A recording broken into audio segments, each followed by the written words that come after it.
I have a big problem with this. I realize that the season 2 finale of Severance is one of the highest rated episodes of TV ever. But no, this is not an April Fool's thing. I'm going to break down my issues with it, and I think some of you are going to find yourself agreeing. The short version of my complaint is that this should have been the end of the series. First of all, if you don't know who I am a super fan of the show, and in fact, I feel like I helped build some of the hype for season 2. Secondly, I'm a writer myself, so I tend to look at things through that lens, trying to picture what the writers were trying to do. And finally, remember that almost all of my opinions are weird and bad. I said earlier that I thought this should have been the end of the entire series. I fully believe that when they were writing and planning this season, that they absolutely did think it was going to be the final season, and that they didn't find out they were getting a season 3 until very late in the process. The result of this, and if you go back and watch the season, I think you'll see it for yourself, is that they had planned out a bunch of beautiful, perfect endings for each of these characters. They had carefully planned how they were going to land this plane. And then, at the last minute, they had to yank back on the stick and pull up off the runway. For example, when we meet the character of Irving in the very first episode of the show, he is established as the ultimate brainwashed company man. Then he slowly grows more and more disillusioned with the whole thing. He starts to rebel until in episode 4 of season 2, he tries to drown the CEO's daughter in a creek. He does this knowing full well that they will fire him, which in this universe means he will be deleted. That character comes full circle. His arc has finished, and we get to then see him outside and realize life goes on.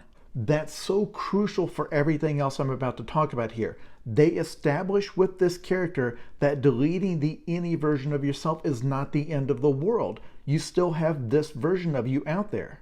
And they did the same thing with Dylan. We find out that the Audi version of himself is very depressed and aimless. His wife winds up having an affair basically with the any version of him. And this creates such turmoil that he also voluntarily quits, knowing that that will delete the inner version of himself. But that's okay, because that was the any version of himself realizing this is not a real life. That, what he has out there, is his real life. So that also perfectly ends his character arc, because again, we met him as a full-blown company man who is getting super excited about all of these silly trinkets the company handed out.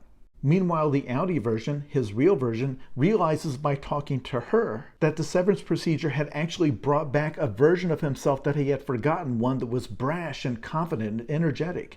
And then you have Milchic, very similar, somebody who has been showing signs of rebellion through the season, and it really did seem to be setting things up so that in the finale, that it would be his actions that would finally let Gemma go free. That he also would finally break free of his programming and do this thing that was going to destroy the entire company by getting this secret out. And it also would have closed a bunch of plot holes about why they were able to do all the stuff they did in the finale, why there was so little oversight. If they had him helping at a few key moments, that would make everything make sense. Instead, he winds up trapped in a bathroom for the last 35 minutes of the episode, like he's just kicking at a door the whole time. Likewise, they bring Dylan back for what purpose? He winds up just helping Helly hold the door closed. His function in the finale could have been performed by any large piece of furniture. It's the same with Miss Cobell. I feel like the episode where she goes off and visits her old hometown was originally supposed to be a send-off for the character, because she goes back to this wretched, desolate place that this company has ruined. I feel like that episode could have and should have ended with her finally just venturing out on her own. For the first time in her entire life, finding out who she is when she's not under the umbrella of Lumen.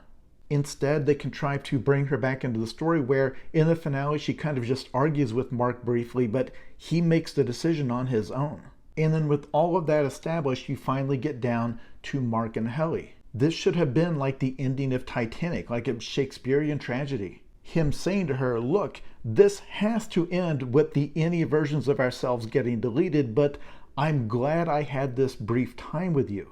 And if your argument is, well, that would be too sad and depressing to just have them effectively die. One, this has to happen at some point. There is no alternative.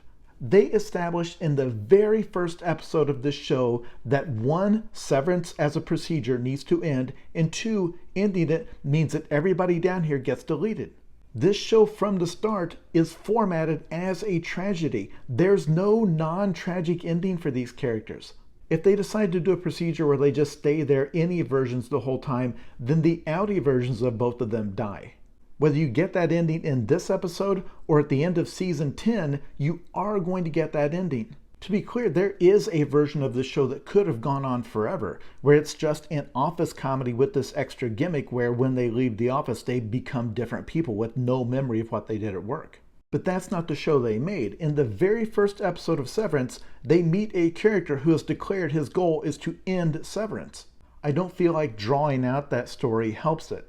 Other than that, it just gives us more episodes of one of the best shows ever made, and hey, I'll take it.